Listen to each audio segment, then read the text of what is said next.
Hello guys, आज आपका मेरे चैनल एसएबी में स्वागत है। आज हम करेंगे क्लास 10 का chapter number first, the rise of nationalism in Europe. ये इसका फोर्थ पार्ट है। जैसा कि हमने पिछले वीडियो में देखा है कि नेपोलियन चचा को 4 कंट्रीज ने मिलकर हराया था, ब्रिटेन, प्रोशिया, रशिया और ऑस्ट्रिया। उसके बाद उन चारों ने एक ट्रीटी ऑफ वाइना, एक एग्रीमेंट साइन किया था जिसमें उन्होंने बहुत सारे डिसीजन लिए। फिर उसके बाद क्या हुआ, इसके लिए हम अपना फोर्थ टॉपिक देखते हैं। The new revolutionaries came after 1815। New revolutionaries आ गए 1815 के बाद। रिवोल्यूशनरीज होते क्या हैं? वैसे लोग जो अपने देश के लिए, अपने देश के डेवलपमेंट या अपने देश को फ्रीडम पाने के लिए उनके लिए लड़ते हैं, उनके लिए बोलते हैं और उनको सपोर्ट करते हैं, ग्रुप बनाते हैं। उन लोगों को हम क्या कहते हैं? रिवोल्यूशनरीज कहते हैं। Then they form secret society. उन्होंने अपना न्यू सीक्रेट सोसाइटी बनाना शुरू कर दिया था। इन सीक्रेट सोसाइटी के कुछ एम्स थे, कुछ गोल्स थे। अब हम वो देखते हैं। First point, spread idea of nationalism. वे हर कंट्री में देशभक्ति की भावना फैलाना चाहते थे। देश के प्रति प्यार, देश के प्रति श्रद्धा भावना की भावना वो हर व्यक्ति में देखना चाहते थे। Second point, oppose monarchy. वो राजा महाराजा का शासन बिल्कुल ही कतई पसंद नहीं करते थे। उन्हें राजा महाराजा की जो डायनेस्टी थी ना, वो उनको बिल्कुल ख़त्म कर देना चाहते थे। Third point, wanted freedom. वे अपनी कंट्री के हर व्यक्ति की फ्रीडम चाहते थे। Fourth point, end of autocratic rule and society division into upper classes and lower classes. उन्हें एक आदमी के पास पूरे सत्ता को चलाने की पावर वाला शासन बिल्कुल पसंद नहीं था, वो उसे ख़त्म कर देना चाहते थे। और जो सोसाइटी डिवीज़न था ना, अपर क्लासेस लोअर क्लासेस में, अपर क्लासेस को बहुत सारी प्रिविलेज मिलती थी और लोअर क्लासेस को कोई भी प्रिविलेज नहीं मिलती थी। वैसे रूल को वो हटा देना चाहते थे। Fifth point, they wanted nation state. वो अपनी कंट्री में एक नेशन स्टेट बनाना चाहते थे जिसमें कॉमन लैंग्वेज हो, कॉमन कल्चर हो, कॉमन ट्रेडिशन हो और कॉमन हिस्ट्री हो। सब कुछ कॉमन हो, कोई भी डाइवर्सिटी वहाँ पे नहीं हो। अब हम एक रिवॉल्यूशनरीज, एक देशभक्त के बारे में बात करेंगे, गुज़िबी मज़ानी। ये उस टाइम का बहुत बड़ा रिवॉल्यूशनरीज था। Giuseppe Mazzini was an Italian revolutionary who was born in Geneva in 1807।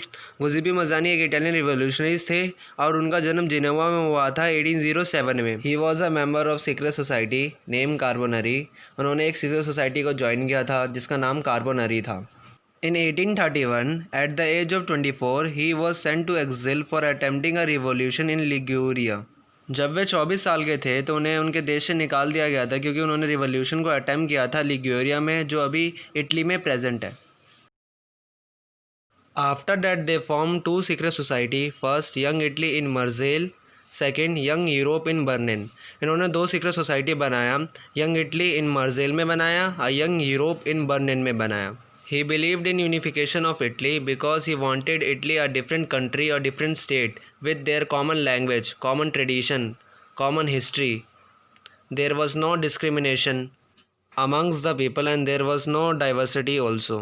Way Italy को एक डिफरेंट कंट्री या डिफरेंट स्टेट बनाना चाहते थे जहाँ पे एक कॉमन लैंग्वेज हो, इटालियन लैंग्वेज बोली जाए, इटालियन कल्चर हो, इटालियन हिस्ट्री हो, जहाँ पे कोई भी टाइप का डिस्क्रिमिनेशन ना हो। यहाँ पे हमारा फोर्थ टॉपिक ख़त्म होता है। अब हमारा फिफ्थ टॉपिक है age of revolution between 1830 to 1848। ये टॉपिक हमारा 3 पार्ट्स में डिवाइड है। First, hunger, hardship and popular revolt. Second, the romantic imagination and nationalist feeling. Third, 1848 the revolution of liberal. यहाँ पे हम फर्स्ट पार्ट देखते हैं, hunger, hardship and popular revolt. The 1830s were called the year of great economic hardship in Europe. 1830s को उस time का Europe का बहुत बड़ा इकोनॉमिक हार्डशिप ईयर माना जा रहा था क्योंकि इसका बहुत सारे रीज़न है। First, there was enormous increase in population all over the Europe during the first half of 19th century. Europe में first half of 19th century तक बहुत ज़्यादा पॉपुलेशन बढ़ चुकी थी। Second, due to which reduce in jobs and unemployment increase. जनसंख्या बढ़ने के कारण जॉब्स बहुत कम हो गई थी और अनएम्प्लॉयमेंट बढ़ चुकी थी। In large scale the unemployed rural people migrate from village to city for earning breads. बहुत ही भारी संख्या में जो अनएम्प्लॉयड रूरल पीपल थे, गांव में जो लोग रहते थे, वो सिटी की तरफ मूव ऑन हुए। उनको लग रहा था कि सिटी में उन्हें जॉब मिल जाएगी, but due to which cities were over crowded and the living conditions in cities were worsened. इसके वजह से सिटीज़ में बहुत भीड़ भाड़ हो गई और वहाँ के जो लिविंग कंडीशन थी ना, वो बद से बदतर होती गई। Fourth point, at 1830 goods were brought from England which is low in prices because it is made up of machine. 1830 के दौरान यूरोप में गुड्स इंग्लैंड से लाए जाने लगे क्योंकि वो लो प्राइसेस के थे, अब वो मशीन से बनते थे. Due to which small producer faces losses because of increasing competition.